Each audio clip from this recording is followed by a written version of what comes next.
Alors bonjour, je m'appelle Bastien. Alors pouvez-vous vous présenter? Je vais vous poser 2-3 questions sur la polémique qui rugit en ce moment sur les gilets jaunes voilà. Alors bonjour, je m'appelle Elisa Fèvre, je suis en première STMG au lycée Jean Moulin.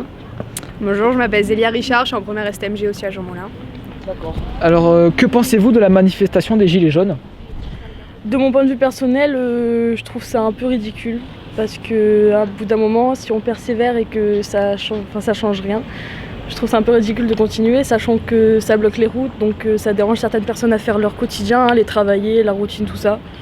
Donc moi je trouve ça ridicule. Moi je trouve ça bien, après pour moi il faudrait mieux le faire des jours où les gens ne travaillent pas, ou je sais pas, pour pas bloquer les routes, tout ça, parce que c'est vrai que c'est un peu embêtant parfois. Je pense qu'elle est légitime, mais avec un mais, ça peut gêner ceux qui travaillent. Vous voyez. Par exemple, le dimanche, je devais aller à Saint-Raphaël et j'ai été bloquée, je ne suis pas allée. Et je me disais, oui, les restaurateurs qui travaillent ce jour-là, ils auront moins de monde. Pour moi, c'est bien. Malheureusement, il n'y a pas assez de monde. Je pense que c'est un peu anarchique, anarchique. Donc de ce fait-là, c'est dangereux. C'est tout ce que je peux dire de ça. Je sais pas. J'ai pas plus d'opinion que ça, je trouve juste que c'est peut-être pas la bonne solution. Pareil, après je pense que ça sert à rien de faire ça un samedi, mais que peut-être pour que ça fasse réagir plus de monde, de plutôt le faire en semaine. Que pensez-vous des méthodes utilisées par les gilets jaunes? J'ai le même point de vue, je trouve ça ridicule. Voilà, pareil, moi je trouve ça bien, de faire ça pendant les jours où les gens ne travaillent pas. Je pense qu'elles sont correctes.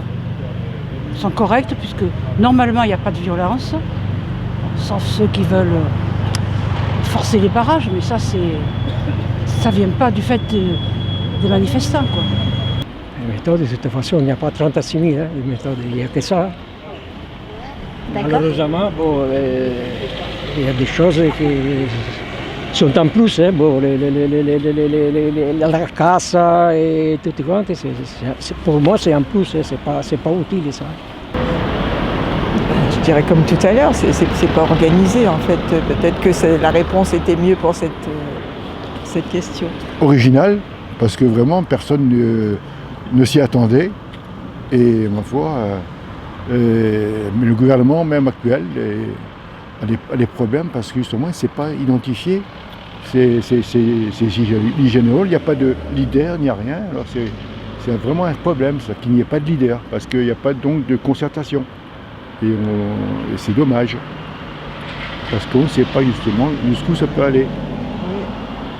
Et on ne sait pas à qui s'adresser pour essayer de répondre aux attentes en fait, puisque personne n'est désigné comme leader en fait.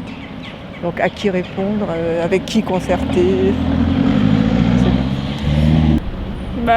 Comme je viens de dire, je pense pas que ce soit la bonne solution, parce que je pense qu'il y a des urgences à n'importe quel moment dans la vie tout court, et il y a des personnes qui du coup sont bloquées. Vous étiez le gouvernement, comment réagirez-vous face à cela?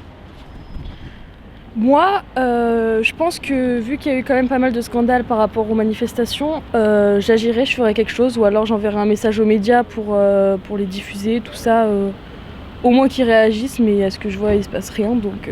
C'est bien difficile de répondre parce que il me semble que je ferai une action, mais laquelle, je ne sais pas laquelle. Mais je ne resterai pas immobile dans le statu quo comme ils ont l'air d'y être. Je pense qu'il fait ce qu'il faut actuellement, parce qu'il n'y a pas d'autre solution, tout simplement. Parce qu'il ne faut pas bloquer le pays, et puis de toute façon, ils sont peu nombreux. Ils sont une dizaine ou une cinquantaine d'un carrefour. Je ne sais pas pourquoi une dizaine de personnes veuillent vraiment empêcher l'économie française de marcher, quoi. C'est tout simplement.